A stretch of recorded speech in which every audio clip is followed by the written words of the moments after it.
Hello children, how are you? Welcome back to our Physics People channel. Today we are going to start new chapter, that is gravitation. So gravitation is very important for your competitive examination. Every year in a NEET exam as well as in KCET exam we are going to get one question. ಅದಕ್ಕಾಗಿ ಇವತ್ತಿನ ಕ್ಲಾಸಲ್ಲಿ ನಾವು ಏನು ಮಾಡೋಣ ಅಂದರೆ ವಿದ್ಯಾರ್ಥಿಗಳೇ, ಯಾವ ರೀತಿಯಾಗಿ ಗ್ರಾವಿಟೇಷನ್ ಚಾಪ್ಟರ್ ಮೇಲೆ ಕ್ವಶನ್ಸ್ ಅನ್ನು ಕೇಳ್ತಾರೆ, ಯಾವ ರೀತಿಯಾಗಿ ನಾವು ಶಾರ್ಟ್ಕಟ್ ಫಾರ್ಮುಲಾಸನ್ನು ಯೂಸ್ ಮಾಡಿಬಿಟ್ಟು ನಾವು ಸಾಲ್ವ್ ಮಾಡಬೇಕು, ಅದೆಲ್ಲವನ್ನು ನಾವು ಈ ಒಂದು ಸೀರೀಸಲ್ಲಿ ಸ್ಟಡಿಯನ್ನು ಮಾಡೋಣ. Is it clear children? Okay, so let us discuss gravitation chapter. ವಿದ್ಯಾರ್ಥಿಗಳೇ, ನಾವು ಚಿಕ್ಕವರಿಂದ ಒಂದು ಕಥೆಯನ್ನು ಕೇಳ್ಕೊಂತ ಬಂದಿದ್ದೇವೆ. ಏನಂತ ಕಥೆಯನ್ನು ಕೇಳ್ಕೊಂಡು ಬಂದಿದ್ದೇವೆ ಅಂದರೆ, ನ್ಯೂಟನ್ ಅವರು 23ನೇ ವಯಸ್ಸನ್ನು ಇದ್ದಾಗ ಏನೋ ಒಂದು ಗಾರ್ಡನಲ್ಲಿ ಕೂತಿರ್ತಾರಂತೆ. ಒಂದು ಸೇಬು ಹಣ್ಣು ಮೇಲಿಂದ ಕೆಳಗಡೆ ಬೀಳ್ತದಂತೆ. ಆ ಸೇಬು ಹಣ್ಣನ್ನು ತಗೊಂಡು ತಿಂದು ಬಿಟ್ಟಿದ್ರೆ ಮಾತು ಮುಗಿದು ಹೋಗ್ಬಿಡ್ತಿತ್ತು. ಈ ಗ್ರಾವಿಟೇಷನ್ ಕಲಿಯುವ ಅವಶ್ಯಕತೆನೇ ಇರ್ತಿದ್ದಿಲ್ಲ ನಮಗೆ. ಬಟ್ ಅವನು ತಿನ್ನಲಿಲ್ಲ, ಅದು ಯಾಕೆ ಬಿತ್ತು ಅಂತ ಯೋಚನೆ ಮಾಡಲಿಕ್ಕೆ ಸ್ಟಾರ್ಟ್ ಮಾಡಿದ್ರು. ಸೊ ಹೀಗಾಗಿ ಇವತ್ತು ಗ್ರಾವಿಟೇಷನ್ ಚಾಪ್ಟರ್ನ ನಾವು ಸ್ಟಡಿ ಮಾಡೋ ಪರಿಸ್ಥಿತಿ ಬಂದಿದೆ. So let it be limit. ಇದರ देखो भाई, in nature we are having several types of forces. For example, electric force, बोले तो electrostatic force, nuclear force, electromagnetic force and as well as gravitational force. ವಿದ್ಯಾರ್ಥಿಗಳೇ, ಈ gravitational force ಗೆ ಯಾರು ಕಾರಣ? So which physical quantity is responsible for the gravitational force? ಈ ಕ್ವಶನ್ಗೆ answer ಅನ್ನು ಹುಡುಕಲಿಕ್ಕೆ ಹೋದಾಗ ನಮ್ಮಲ್ಲಿ ಸಿಗುವ ಆನ್ಸರ್ ಏನಂದ್ರೆ mass. Mass is the physical quantity which is responsible for the gravitational force. ಯಾರ ಹತ್ರ ಮಾಸ್ ಇರ್ತದ ಅವ್ರ ಹತ್ರ ಯಾವಾಗಲೂ ಗ್ರಾವಿಟೇಷನಲ್ ಫೋರ್ಸ್ ಇದ್ದೇ ಇರ್ತದೆ. ವಿದ್ಯಾರ್ಥಿಗಳು, ನನ್ನ ಹತ್ರ ಮಾಸ್ ಅದ, ನಿಮ್ಮ ಹತ್ರ ಮಾಸ್ ಅದ, ಅರ್ತ್ ಹತ್ರ ಮಾಸ್ ಅದ, ಸನ್ ಹತ್ರ ಮಾಸ್ ಅದ, ಯೂನಿವರ್ಸ್ ಅಲ್ಲಿ ಇರ್ತಕ್ಕಂಥ ಎಲ್ಲ ಪ್ಲಾನೆಟ್ಸ್ ಕಡೆನೂ ಕೂಡ ಏನಿದೆ, ಮಾಸ್ ಇದೆ. ಹಾಗಾದ್ರೆ ಅದ್ರ ಹತ್ರ ಏನಿರ್ತದೆ, ಗ್ರಾವಿಟೇಷನಲ್ ಫೋರ್ಸ್ ಇದ್ದೇ ಇರ್ತದೆ. Getting what I am telling children? ಹಾಗಾದ್ರೆ ವಿದ್ಯಾರ್ಥಿಗಳೇ, universal law of gravitation or Newton's law of gravitation ಅಂತಾನು ಕರೀತೀವಿ.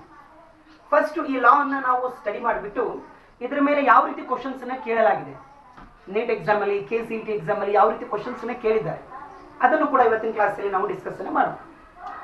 Look at here children. माने कि एक ऑब्जेक्ट है, यस, एक बॉडी है, इसका नाम है ये, इसका मास है m1, this is the centre. कोई शक? नो शक. So we are having another body that is capital B, इसका मास है m2, this is the centre of the body B. Universal law of gravitation ಏನು ಹೇಳ್ತದೆ ಅಂದ್ರೆ ವಿದ್ಯಾರ್ಥಿಗಳೇ, ಬಾಡಿ ಎ ಬಾಡಿ ಬಿ ಮೇಲೆ ಫೋರ್ಸ್ ಅನ್ನು ಅಪ್ಲೈ ಮಾಡ್ತದಂತೆ. ಅದೇ ರೀತಿಯಾಗಿ ಬಾಡಿ ಬಿನೂ ಕೂಡ ಬಾಡಿ ಎ ಮೇಲೆ ಫೋರ್ಸ್ ಅನ್ನು ಅಪ್ಲೈ ಮಾಡ್ತದಂತೆ. ಅರ್ಥ ಮಾಡ್ಕೋಬೇಕು ವಿದ್ಯಾರ್ಥಿಗಳು. ಫಿರ್ ಸೆ, according to universal law of gravitation it states that every object in the universe attract every another object with some force. ಹೌದಾ? that force is directly proportional to product of their masses and inversely proportional to square of the distance between them. ಇದನ್ನ ನಾವು ಕಲ್ತಿದ್ದೇವೆ ವಿದ್ಯಾರ್ಥಿಗಳು. ಹೌದಾ? ಇಲ್ಲಿ ನೋಡಿ, body A ಮತ್ತು body B ಮಧ್ಯೆ ಇರತಕ್ಕಂಥ ಡಿಸ್ಟೆನ್ಸ್ ಅನ್ನ ನಾನು r ಅಂತ ತಗೋತೇನೆ. ಹೌದಾ? ಇಲ್ಲಿ ಗಮನಿಸಬೇಕು ವಿದ್ಯಾರ್ಥಿಗಳು. ಇಲ್ಲಿ ಏನು ಗಮನಿಸಬೇಕಂದ್ರೆ, ಡಿಸ್ಟೆನ್ಸ್ ಏನಾದರೂ ಹೆಚ್ಚಿಗೆ ಆಯ್ತಂದ್ರೆ ಗ್ರಾವಿಟೇಷನಲ್ ಫೋರ್ಸು ಏನಾಗ್ತದೆ, ಕಡಿಮೆ ಆಗ್ತದೆ. ಎಸ್, ಸರಿ ಸರಿ. ಇಫ್ ಡಿಸ್ಟೆನ್ಸ್ ಈಸ್ ಡಬಲ್ ಅಂದ್ರೆ r is equal to 2, r ಏನಾದರೂ 2 ಆಯ್ತಂದ್ರೆ 2 ಸ್ಕ್ವಯರ್ 4 ಅಂದ್ರೆ ಗ್ರಾವಿಟೇಷನಲ್ ಫೋರ್ಸ್ 4 ಪಟ್ಟು ಕಡಿಮೆ ಆಗ್ತದಂತೆ. Getting what I am telling children? Simple ಇದೆ, ಲಾ ಸಿಂಪಲ್ ಇದೆ. ಹೌದಾ? ತಿಳ್ಕೊಳ್ಳಿಕ್ಕೆ ಪ್ರಯತ್ನ ಪಡಿ. According to universal law of gravitation it states that every body in the universe attracts every other body with some force. that force is directly proportional to product of their masses and inversely proportional to square of the distance between them. But the force always is going to act along the line joining the centers of the two objects. Getting what I am telling children? So combine equation 1 and 2. ಏನಂತ ಬರೀಬಹುದು ವಿದ್ಯಾರ್ಥಿಗಳೇ? ಏನಂತ ಬರೀಬಹುದು? Yes, F is equal to m1 m2 upon r square. So in physics we always try to eliminate this proportionality. ಈ ಪ್ರೊಪಾರ್ಷನಾಲಿಟಿಯನ್ನು ಸುಮ್ಮನೆ eliminate ಮಾಡಲಿಕ್ಕೆ ಬರೋದಿಲ್ಲ ಮನಸ್ಸಿಗೆ ಬಂದ ಹಾಗೆ. I should introduce one constant. ಆ ಕಾನ್ಸ್ಟೆಂಟ್ ಅನ್ನು ಕೂಡ ನಾನು ಡಿಫೈನ್ ಮಾಡಬೇಕಾಗ್ತದೆ. ಹಾಗಾದ್ರೆ ರಿಮೂವ್ ಮಾಡಿ ಒಂದು ಕಾನ್ಸ್ಟೆಂಟ್ ಅನ್ನ ಅಲ್ಲಿ ತಗೊಂಡ್ಬನ್ನಿ. ಏನಾಗ್ತದೆ? F is equal to G m1 m2 divided by r square. So this is the equation where G is what? Very good. Universal gravitational constant ಅಂತ ತಗೋತೀವಿ. Getting what I am telling children? इधर देखो भाई, ಸ್ವಲ್ಪ ಲಕ್ಷ್ಯ ಕೊಡಬೇಕು. F12 बोले तो क्या? Force acting on second object due to first object. ಈ ರೀತಿ. F21 ಅಂದ್ರೆ ಏನು? Force acting on first object due to second object. ಹಾಗಾದ್ರೆ ನೋಡಿ ವಿದ್ಯಾರ್ಥಿಗಳೇ, F12 F21 ಎರಡು ಈಕ್ವಲ್ ಇವೆ ಬಟ್ ಅಪೋಸಿಟ್ ಡೈರೆಕ್ಷನ್ ಅಲ್ಲಿ ಇದೆ. ಹಾಗಾದ್ರೆ ನಾನು ಏನಂತ ಬರೀಬಹುದು ವಿದ್ಯಾರ್ಥಿಗಳೇ? F12 is equal to minus of F21 ಅಂತ ಬರೆದು ಬಿಡಬಹುದು. ಹಾಗಾದ್ರೆ ಇದನ್ನೆಲ್ಲ ನೋಡಿದ್ದೀವಿ ನೋಡಿ, ನಾನು ಏನಂತ ಹೇಳ್ಬೋದು ವಿದ್ಯಾರ್ಥಿಗಳೇ ನಾವು? ಎಸ್, ಯಾವ ಲಾ ಇದು? Newton's third law of motion ಅಂತ ನಾನು ಕರಿಬಹುದು. Is it clear children? Is it clear? ಹಾಗಾದ್ರೆ ಬನ್ನಿ ಇಲ್ಲಿ ನೋಡಿ, gravitational force, first point, it is the weakest force in the nature. ತಲೆಯಲ್ಲಿ ಇಟ್ಕೊಳ್ಳಿ. Second point, gravitational force, it is independent on the nature of the medium. ಇದು ಮಾಧ್ಯಮದ ಮೇಲೆ ಏನಿಲ್ಲ, ಡಿಪೆಂಡ್ ಇಲ್ಲ. ಮಾಧ್ಯಮದ ಮೇಲೆ ಡಿಪೆಂಡ್ ಇಲ್ಲ. ಅದು ವಾಟರ್ ಮೀಡಿಯಂ ಆಗಲಿ, ಏರ್ ಮೀಡಿಯಂ ಆಗಲಿ, ವ್ಯಾಕ್ಯೂಮ್ ಮೀಡಿಯಂ ಆಗಲಿ, ಗ್ಲಾಸ್ ಮೀಡಿಯಂ ಆಗಲಿ, ಬೆಕ್ಕಾದ ಮೀಡಿಯಂ ಆಗಲಿ, ಹೌದಾ? ಇದು ಡಿಪೆಂಡ್ ಇಲ್ಲ. It is independent on nature of the medium. But electrostatic force ಯಾವುದ್ರ ಮೇಲೆ ಡಿಪೆಂಡ್ ಇದೆ? ಮೀಡಿಯಂ ಮೇಲೆ ಡಿಪೆಂಡ್ ಇದೆ, ಹೌದಲ್ವಾ? Getting what I am telling children? Yes. So third point, gravitational force is central force ಅಂತ ತಗೋತೀವಿ. ಗ್ರಾವಿಟೇಷನಲ್ ಫೋರ್ಸ್ ಅಂತಕ್ಕಂಥದ್ದು ಎಂಥ ಫೋರ್ಸ್ ವಿದ್ಯಾರ್ಥಿಗಳೇ? ಸೆಂಟ್ರಲ್ ಫೋರ್ಸ್ ಅಂತ ನಾವು ಕನ್ಸಿಡರ್ ಮಾಡ್ತೇವೆ. ಇಲ್ಲಿ ನೋಡಿ, ಇಲ್ಲೊಂದು ಕೇಸನ್ನು ನಾವು ಕನ್ಸಿಡರ್ ಮಾಡೋಣ. ಇಫ್ m1 is equal to m2 is equal to unit ಅಂತ ತಗೊಳ್ಳಿ, r is equal to unit distance ಅಂತ ತಗೊಳ್ಳಿ. m1 unit, m2 unit, distance is also unit distance. ಹಾಗಾದ್ರೆ ಆ ಇಕ್ವೇಶನ್ ಏನಾಗ್ತದೆ ಮಕ್ಕಳೇ? Yes, someone is telling f is equal to g ಆಗ್ತದೆ. Getting what I am telling children? ಹೌದಲ್ವಾ?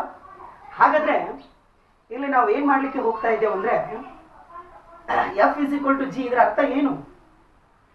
ಏನಿದ್ರ ಅರ್ಥ ಏನು ವಿದ್ಯಾರ್ಥಿಗಳೇ?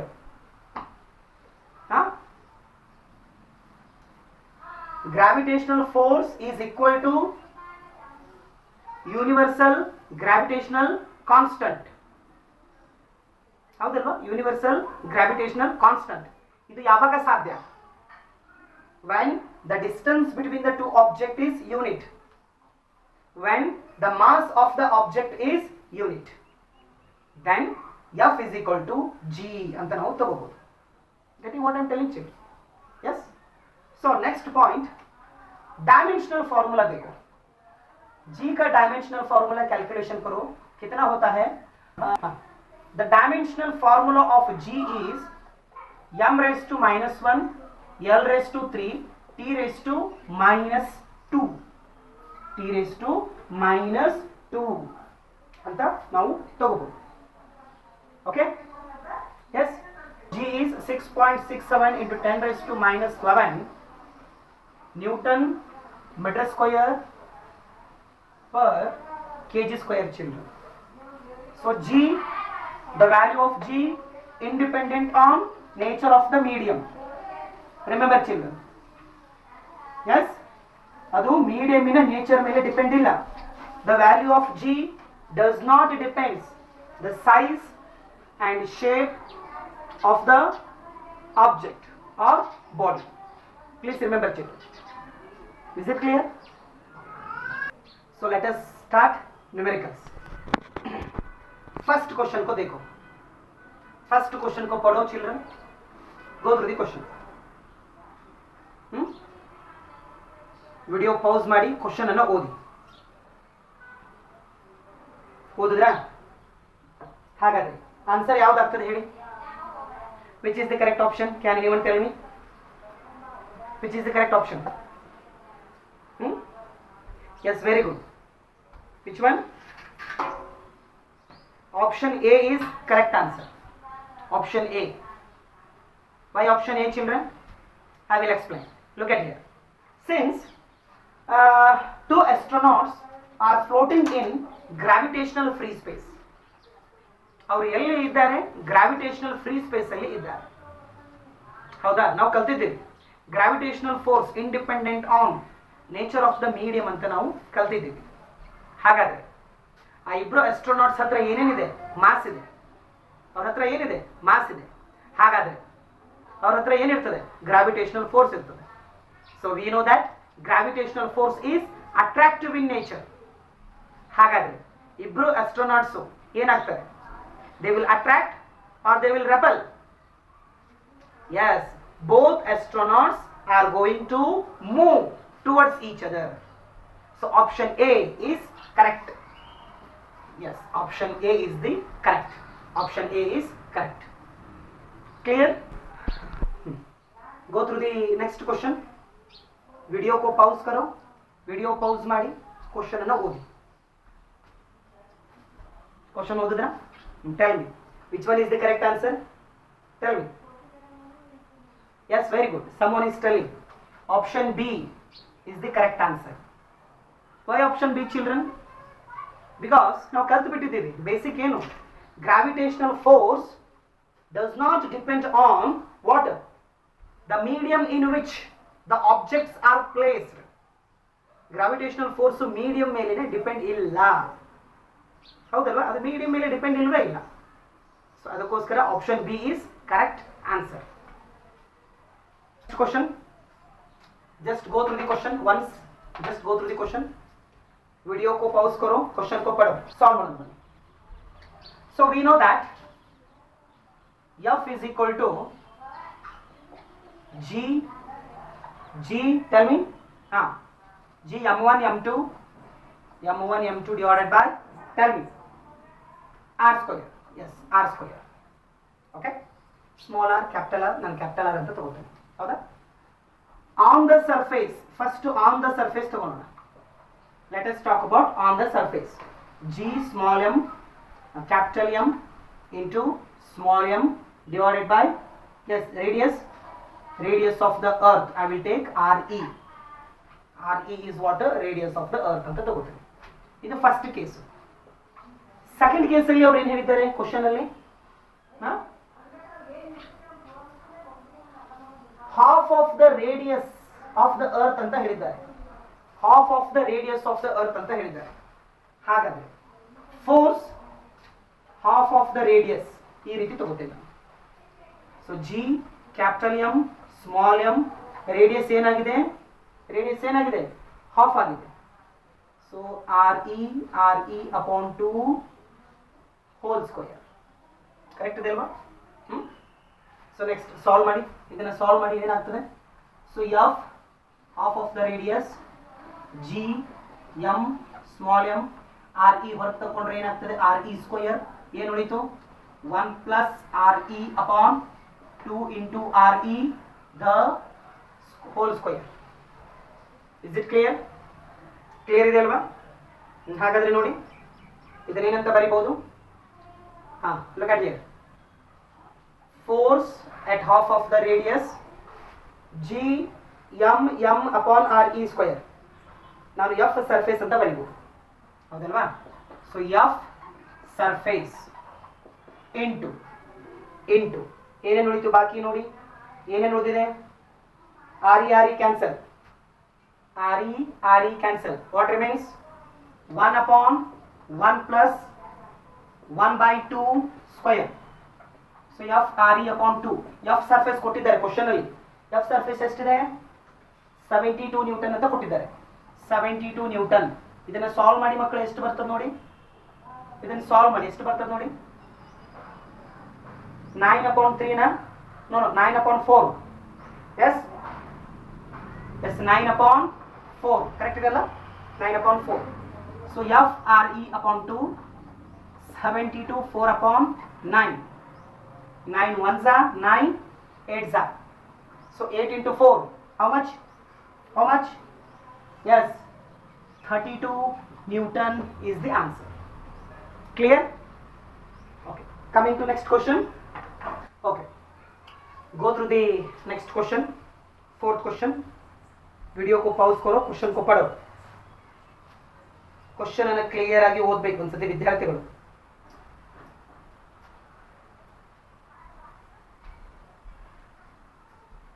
Yes, what we should calculate? We should calculate acceleration due to gravity. Yes or no? Come children. We know that F is equal to G m1 m2 divided by r square. Yes, in this question m1 mp. Yes or no? m2 small m. But radius ಕೊಟ್ಟಿಲ್ಲ, diameter ಕೊಟ್ಟಿದ್ದಾರೆ. Radius ಅಂದ್ರೆ ಏನು? Diameter divided by 2. ಈ ರೀತಿ ಬರಿಬೋದಲ್ವಾ? Okay. So next we know that F is equal to M A. ಇದೇ A ಅನ್ನ G ಅಂತ ನಾವು ಕನ್ಸಿಡರ್ ಮಾಡೋಣ. ಹಾಗಾದ್ರೆ ಏನಾಗ್ತದೆ ಹೇಳಿ? G is equal to F upon M. F ಅಂದ್ರೆ ಏನು? G mp small m divided by d square p divided by 4 whole divided by small m. Correct then? Is it clear? Tell me children. Yes, m cancel. So 4 ಮೇಲೆ ಹೋಗ್ತದೆ 4 g m p divided by d square p is the answer. So which one is the correct option? Maybe 4gmp. Option A is correct. Option A is correct. Coming to next question, just go through the question. So this question was asked in 2015, but that exam I think it has cancelled. Just go through the question. Question को पढ़ो. Question में क्या दिया है? Force दिया है G m upon r square दिया है. Yes, okay. We should find what the relation between capital G and capital K. Yes, we will find, we will see children. Okay, so come children. Gravitational force ಕೊಟ್ಟುಬಿಟ್ಟಿದ್ದಾರೆ. In theory class we learned the necessary centripetal force provided by the gravitational force only. Gravitational force ಏನನ್ನ provide ಮಾಡ್ತದೆ ವಿದ್ಯಾರ್ಥಿಗಳೇ? Centripetal force ಅನ್ನು provide ಮಾಡ್ತದೆ, ಹೌದಲ್ವಾ? ಅದನ್ನ ನಾನು ನಿಮಗೆ ಜಾಸ್ತಿ ಎಕ್ಸ್ಪ್ಲೈನ್ ಮಾಡಿಲ್ಲ, ಯಾಕಂದ್ರೆ ಈ ವಿಡಿಯೋಲಿ ನಾನು ನ್ಯೂಮರಿಕಲ್ಸ್ಗೆ ಒಂದು ಸ್ವಲ್ಪ ಸ್ಟ್ರೆಸ್ ಕೊಟ್ಟಿದ್ದೇನೆ. ಎಸ್, ನೀವು ಆಲ್ರೆಡಿ ಕಲ್ತಿದ್ದೀರಿ. ಓಕೆ, ಜಸ್ಟ್ ನಾನು ಇಂಪಾರ್ಟೆಂಟ್ ಫಾರ್ಮುಲಾಸ್ ಅನ್ನು ಅಷ್ಟೇ ಹೇಳಿದೆ ನಾನು. Okay, let it be. So we know that. What we know, children? Yes, tell me. Gravitational force provides necessary centripetal force. इधर देखो भाई, gravitational force दिया G m upon r square. Centripetal force बोले तो mv square upon r. Correct or not, children? m cancel, r cancel, क्या बचा?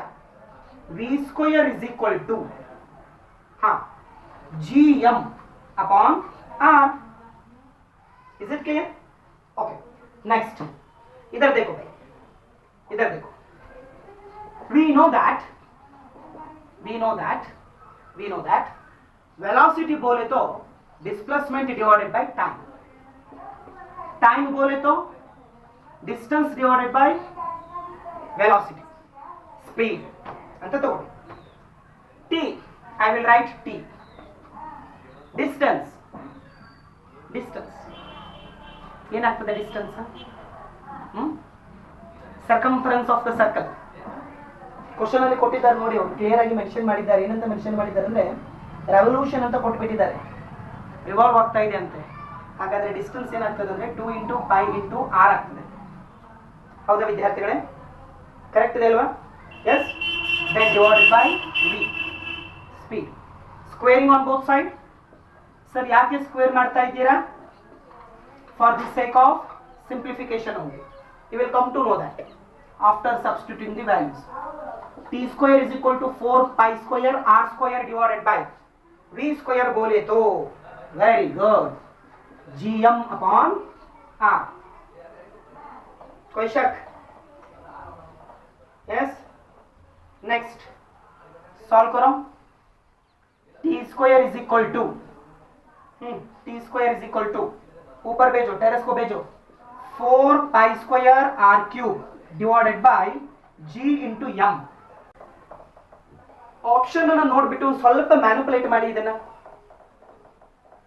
ಅಂದರೆ t square is equal to k into r cube ಅಂತ ಕೊಟ್ಟಿದ್ದಾರೆ. ಎರಡನ್ನು ನೀವು ಕಂಪೇರ್ ಮಾಡಿ. k ಏನಾಗ್ತದೆ ಹೇಳಿ? ಎಸ್, ಸಮನಿಷ್ಠಲ್ಲಿ k is equal to 4 pi square upon gm. Yes, cross multiplication करो. gmk is equal to 4 pi square is the answer. Clear? Next question.